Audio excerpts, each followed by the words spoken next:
Hello dear students, उम्मीद करते हैं आप सब खैरियत से होंगे। और आज का हमारा टॉपिक है एक्सपोनेंट। ये मैट्रिक क्लास का भी है और 9th क्लास में भी है। तो चलें, एक्सपोनेंट आपका पहले भी पढ़ा हुआ है तो मुश्किलात नहीं होगी। एक्सपोनेंट है क्या, फिर से बता देते हैं। Exponent of a number says how many times to use that number in multiplication. Simple है। तो it is written as a small numbers. किस तरह से, कुछ जैसे अगर हम ले रहे हैं 2 power 4, तो 4 is a exponent and a 2 is a base, means 2 4 times multiply होगा आपस में। अगर सेम इसी तरह से 8 power 3 ले रहे हैं तो 8 power 3 एक्सपोनेंट है और 8 बेस है। इसका मतलब कि 8 जो है वो 3 टाइम्स आपस में मल्टीप्लाई होगा। 8 8 ज़ा 64 एंड 8 64 ज़ा 512। तो इसको हम एक्सपोनेंट कहते हैं। अब यहाँ पर 3 कंडीशंस हैं। If a is a positive then a power n is positive. Second, if a is negative real number then n is even. If n is even then a power n is positive. इसके कुछ example भी ले लेते हैं बाद में ताकि सही से समझ में आ जाएगा। Third one, if a is a negative real number and n is odd then a power n is a negative. अब किस तरह से, तो इसके एक एक मैं एग्जांपल ले लेता हूँ किस तरह से होगा। पहला हमने कहा था a power n is a positive then a is positive then a power n is positive. किस तरह से, a का मतलब अगर यहाँ पर हम ले रहे हैं 2 पॉजिटिव है तो इसका जो जवाब आएगा वो भी क्या आएगा, पॉजिटिव ही आएगा। 2 मल्टीप्लाई 2 इज इक्वल्स टू 2 2 ज़ा 4 एंड 2 4 ज़ा 8। सेम दूसरा अगर ले रहा हूँ 3 पावर 4, तो 3 पॉजिटिव नंबर है तो 3 मल्टीप्लाई 3 3 3 ज़ा 9, 3 9 ज़ा 27 एंड 3 27 ज़ा 81।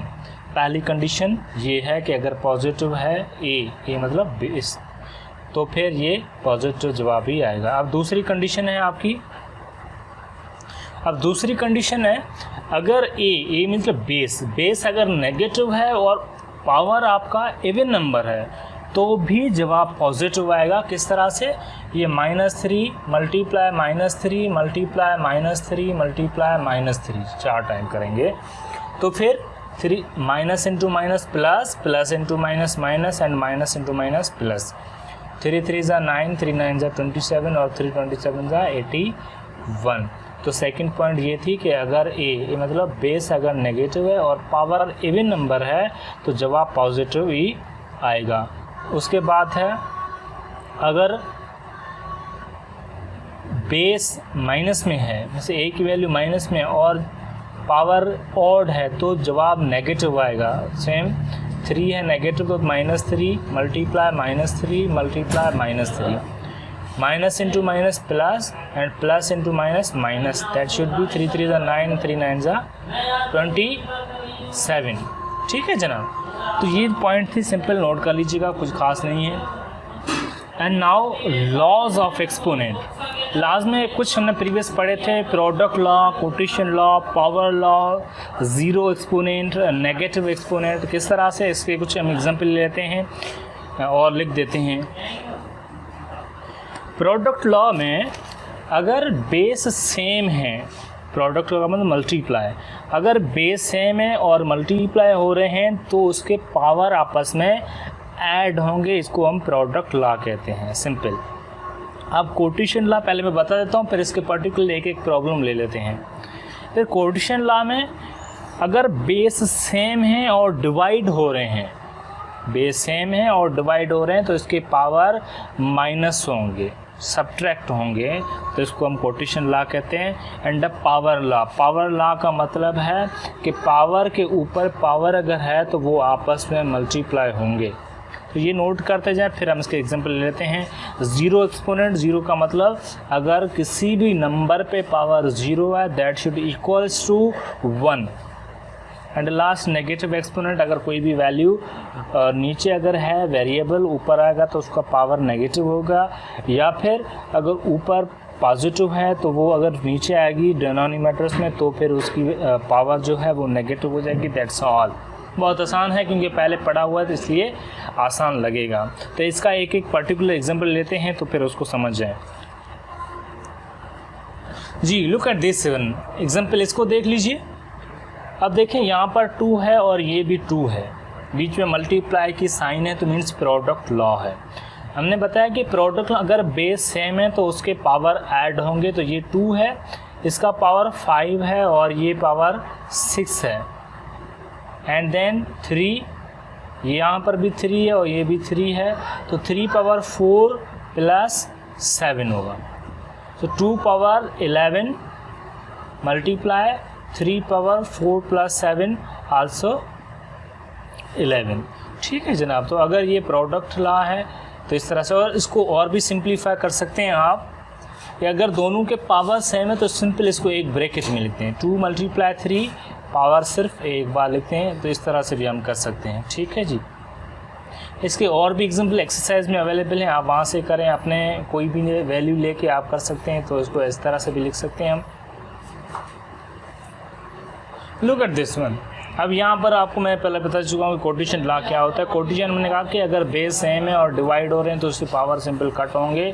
तो ये बिल्कुल ऐसे ही होगा। 3, ये भी 3 है और ये भी 3 है, तो फिर इसके पावर कट होंगे आपस में।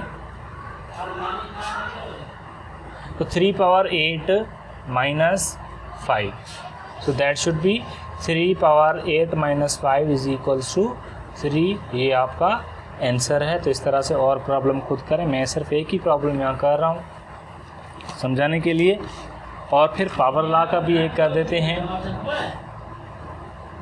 मैं यहाँ पर अगर ले रहा हूँ 3 पावर 4 एंड देन पावर 5, तो हमने बताया था कि प्रोडक्ट लॉ में क्या होता है। प्रोडक्ट लॉ में अगर पावर के ऊपर पावर है तो वो मल्टीप्लाई होंगे आपस में। तो ये क्या हो जाएगा 3 और 4 multiply 5, so that should be 3 power 20। ठीक है, ये आपका आंसर है पावर लॉ का एग्जाम्पल का। ज़ीरो एक्सपोनेंट ये कोई बड़ा लॉ नहीं है, जस्ट ये है कि अगर किसी भी नंबर पे अगर पावर 0 आ जाता है दैट शुड इक्वल्स टू 1। कोई भी नंबर ले सकते हैं। अगर मैं यहाँ पर ले रहा हूँ a power 0 that should equals to 1, 5 power 0 that should equals to 1, 2/3 power 0 it should equals to 1। तो सिंपल ये है कि किसी भी नंबर पे अगर पावर 0 आ जाए वो 1 के बराबर होता है। ठीक है जनाब। और लास्ट वन था नेगेटिव एक्सपोनेंट्स। नेगेटिव एक्सपोनेंट का मतलब मैंने कहा था कि अगर न्यूमरेटर में कोई वैल्यू वेरिएबल पड़ा है, उसका पावर पॉजिटिव में है, तो अगर वो नीचे डिनोमिनेटर में जाएगा तो नेगेटिव हो जाएगा।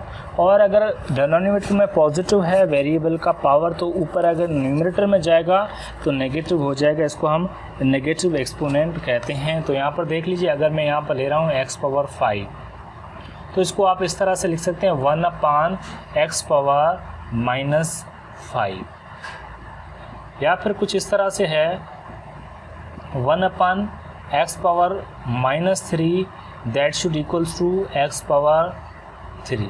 ठीक है जनाब, इस तरह से। या फिर तीसरा मैं ले रहा हूँ x power 2 x power -5 divide by x power -7। अब ये नीचे वाली वैल्यू अगर ऊपर जाएगी तो पॉजिटिव पावर हो जाएगा, और ऊपर वाली वैल्यू अगर नीचे आएगी तो भी इसका पावर। तो इसको हम इस तरह से लिख सकते हैं x power 7 and divide by x power 5। तो जनाब यही आपका है, इनफ है। इसके और भी बहुत सारे एग्जाम्पल बुक में अवेलेबल हैं, एक्सरसाइज है, वो आप करें तो मज़ीद समझ में आएगा। लेकिन जो मेन है वो यही है, अगर ये समझ में आ गया तो मीन्स एक्सरसाइज आप बआसानी कर सकते हैं। तो जनाब अगर ये वीडियो हमारा पसंद आया हो और आप आगे वाले वीडियोस हमारे देखना चाहते हैं तो हमारे चैनल को ज़रूर सब्सक्राइब करें और बेल आइकन को दबा दें, ताकि और जो भी वीडियोज़ हम बनाएंगे उसको आप